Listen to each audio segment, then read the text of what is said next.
Hello everyone. I hope you're having a good day and you're staying safe.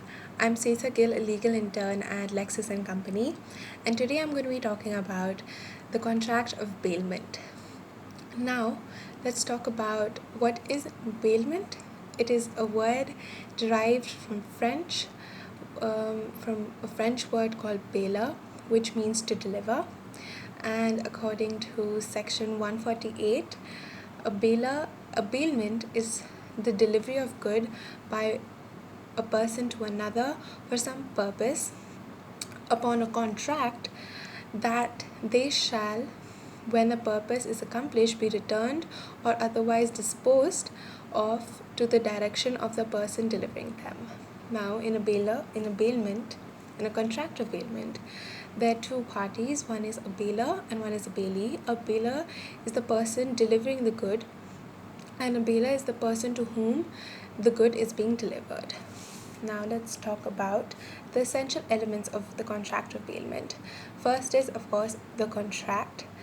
The bailment is always based upon a contract, and there must be a contract between the bailer and the bailee. The contract can be expressed or implied. Now let's talk about the second essential element, which is the delivery of possession. It is a very essential element of the contract of bailment. There must be a giving of possession of contract by the bailer to the bailee to perform the purpose of bailment. If there is no possession given, there is no bailment. Second is a purpose. So there must be a purpose of bailment or giving of a property to another. The good must be transferred to the bailer or the bailee or for some purpose.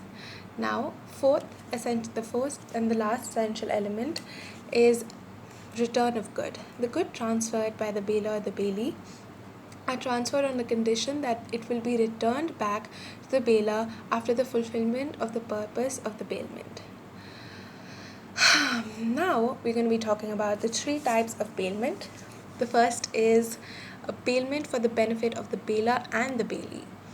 An example of this would be when a bailer parks his car in the paid parking of the bailee.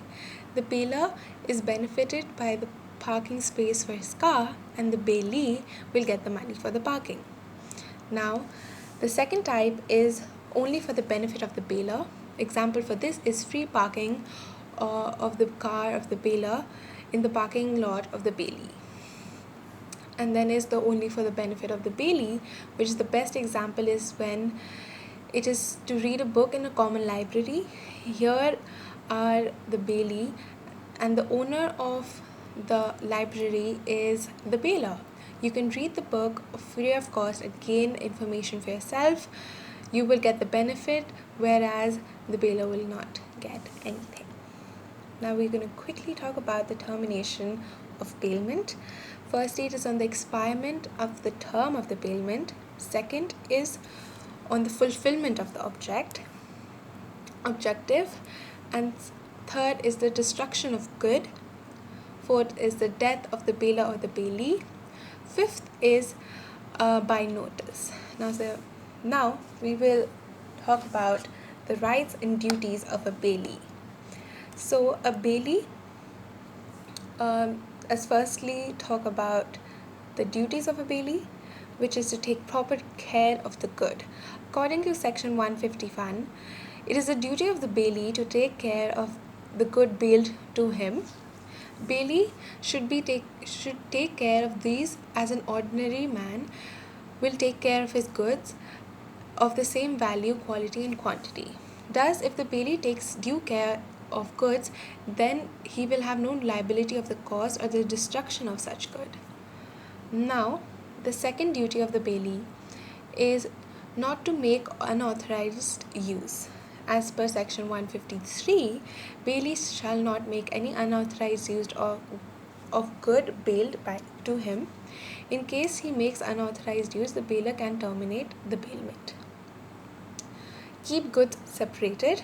The bailee needs to keep goods separately from his own goods. He must not mix the goods under the bailment of his own good. In case bailee mixes the goods with his own goods without the consent of the bailer, then the bailer also has the interest in the mixture So the fourth duty of the bailee is not to adverse title. A bailee must not adverse title to the good bailed. Then the goods returned. The duty of the bailee is to return the good without demand of the accomplishment of the purpose of the time period. In case of his failure to do so, he shall be liable for the loss or the destruction or damage caused to the good, even without negligence. Now we could talk about the rights of the bailee. Right to known material falls in good. So he has the right to know if the goods have fault. According to section 150 of the Indian Contract Act, the bailer is bound to disclose to the bailee the faults of the goods bailed. Now the rights to claim expenses of bailment. The bailee has the right to claim expenses of the bailment according to section 158 of the Indian Contract Act. Confers the bailee has the right to overcover expenses of the bailment. A right to claim lien in so the bailee has a right to claim the lien means the right of one person to retain possession of the good owned by another until the possessioner claims against the owner has been satisfied. So I hope this was an interesting topic and you got to know about the contract of bailment. Do subscribe to the channel and thank you a lot.